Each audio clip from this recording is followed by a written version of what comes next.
제가 대학병원에서 15년 넘게 손 환자들을 보면서 가장 많이 봤던 질환 중 하나가 바로 방아쇠 수지 증후군 또는 방아쇠 손가락입니다. 오늘은 이 방아쇠 손가락에 대해서 알아보도록 하겠습니다. 안녕하세요. 정형외과 전문의, 수부외과 세부 전문의 신승환입니다. 방아쇠 손가락은 손가락이 마치 권총 방아쇠처럼 딸깍딸깍 한다고 해서 이름이 붙여진 질환입니다. 손에는 손가락을 움직이는 힘줄이 지나가는 활차라고 하는 터널이 있는데요. 손가락을 많이 쓰다 보면 이 힘줄과 그 터널이 이렇게 서로 쓸리면서 두꺼워지게 되고요. 그러다 보면 이렇게 지나갈 때 떨꺽떨꺽 이렇게 걸리게 됩니다. 물론 대부분 통증이 동반되고요. 심해지면 힘줄이 지나가기가 더 힘들어져서 한번 이렇게 손가락이 떨꺽 굽혀지면 손가락을 이렇게 억지로 펴줘야 된다든지 어느 이상 아예 굽혀지지가 않는 이런 현상이 발생하기도 합니다. 가장 쉬운 방법은 그 걸리는 활차 터널 부위가 아픈지 눌러보는 겁니다. 그 부위가 어디냐 하면 손바닥에서 이 손가락으로 이어지는 바로 이 부위가 되겠는데요. 이 부위를 누르고 손가락을 움직여 봤을 때 다른 손가락 움직이는 거하고 다르게 그 손가락을 움직일 때 그 부위가 아프다든지 아니면 움직일 때 우리가 누르고 있는 이 부위에서 덩어리 같은 것이 움직이는 게 만져지게 되면 방아쇠 손가락인 경우가 많습니다.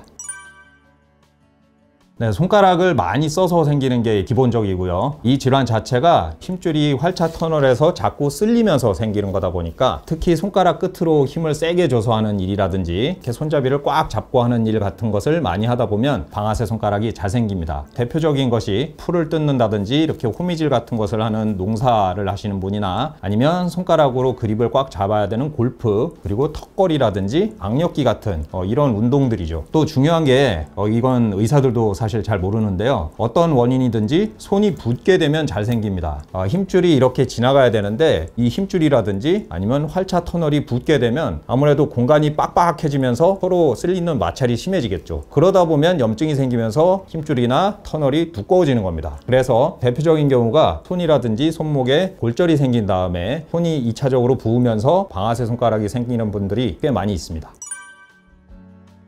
네, 아까 말씀드린 대로 이 걸리는 부위를 누른 채로 손가락을 움직여 보게 하는 것 같은 간단한 진찰만으로도 대부분 진단이 가능하고요. 그런데 물론 좀 더 정확한 진단을 하기 위해서는 초음파라든지 MRI 같은 영상 검사를 해보기도 합니다. 그런데 진단에 있어서도 의사들도 잘 모르는 게 있어요. 우선 어떤 환자분들은 이렇게 딸깍딸깍 걸리는 게 아니라 이 손가락 마디가 아프다거나 아니면 손가락이 이렇게 오그라들어 가지고 일자로 쫙 펴지지가 않는다는 거를 주증상으로 내원한다는 겁니다.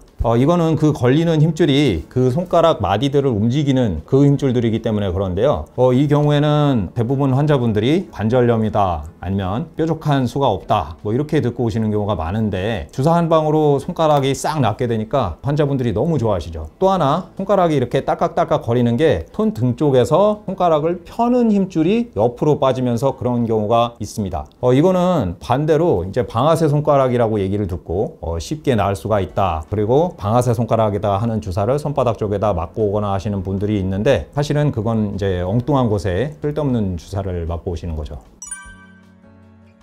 기본적으로 손가락을 많이 써서 생기는 질환이다 보니까 손가락 끝으로 힘을 세게 줘서 하는 일이라든지 이렇게 손잡이를 꽉 잡고 하는 일 같은 것을 줄이시는 게 맞고요. 또 저는 중요하게 생각하는 게 손에 붓기를 빼는 거를 환자분한테 강조를 합니다. 손을 가능한 이렇게 높게 유지하시면 붓기를 뺄 수가 있는데요. 사람의 심장보다 손이 높게 있으면 이렇게 물이 흘러내려가듯이 붓기가 빠지기 때문에 주무실 때 손을 이불 같은 걸로 좀 받쳐 올려놓고 주무신다든지 그렇게 하면은 자는 동안 붓기가 빠지게 할 수가 있습니다. 그리고 약은 주로 소염진통제를 많이 쓰고요. 경우에 따라서는 붓기 빼는 약을 같이 쓰기도 합니다. 손을 온찜질한다던가 파라핀 치료 같은 온열 치료들도 힘줄과 활차 터널을 부드럽게 만들기 때문에 좀 덜 딸깍거리게 하는데 도움이 됩니다. 우리 몸이 다 단백질인데 고기를 생각해 보시면 식었을 때보다 고기가 따뜻할 때가 좀 더 부들부들하죠. 손도 똑같습니다. 단 이런 찜질을 하고 나서는 꼭 손을 이렇게 높게 올려서 붓기를 빼는 걸 같이 해주셔야 되는데 우리 몸은 따뜻해지면 혈관이 확장되고 더 붓는 성질이 있거든요. 근데 이걸 의사들도 잘 모르는 경우가 많은데 그냥 찜질만 하게 되면 딱 그때는 좋은 것 같다가 찜질 끝나고 나면 원상태가 되거나 손에 붓기가 생겨서 오히려 증상이 악화되는 경우도 가끔 있습니다.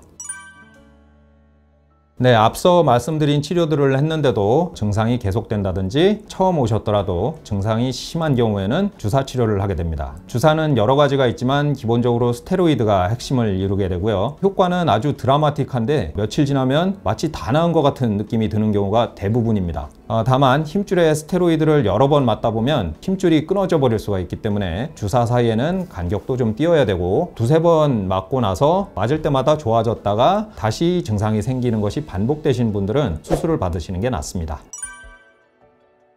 방아쇠 손가락 수술은 정형외과에서 제일 간단한 수술 중에 하나입니다. 5분 내지 10분이면 수술이 끝나게 됩니다. 손바닥에 약 1cm 정도의 절개를 하고 힘줄이 걸리는 활차 터널을 절개해서 넓혀주는 수술이 되겠는데요. 대부분 손가락이 걸리던 그 증상이 수술 중에 바로 없어져서 손가락이 부드럽게 움직이게 됩니다. 자, 그런데 여기서 의사들도 잘 모르는 주의할 점이 또 있습니다. 우선 손가락별로 결과가 좀 다르다는 건데요. 다른 손가락하고 다르게 이 검지손가락, 두 번째 손가락은 이 활차 터널이 열리게 되면 힘줄이 지나가는 위치가 조금 바뀌면서 통증이 생길 수가 있기 때문에 저는 가능한 이 검지손가락은 수술 피하시는 게 좋다고 말씀을 드립니다. 그리고 손가락에 힘이 아주 센 분이라든지 수술 중에 이 활차 터널을 좀 너무 멀리까지 열었거나 하게 되면은 다른 활차에 강한 힘이 걸리면서 손가락이 계속 아플 수가 있어서 이것도 조심해야 됩니다.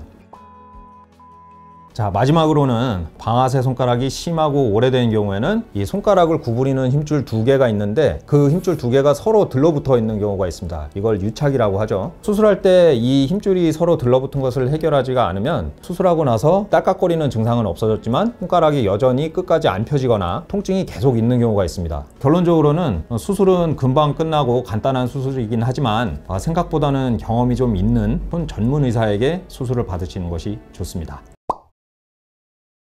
방아쇠 손가락은 굉장히 흔하고 진단이나 치료도 비교적 간단한 편입니다. 하지만 의사가 경험이 많지 않으면 생각보다 잘 낫지 않거나 잘못된 치료를 받게 되는 경우도 있습니다. 손가락이 딸깍딸깍 걸리는 분이라면 꼭 경험 많은 손 전문의의 진료를 받도록 하십시오. 영상이 도움이 되었다면 구독과 좋아요 꼭 부탁드립니다. 감사합니다.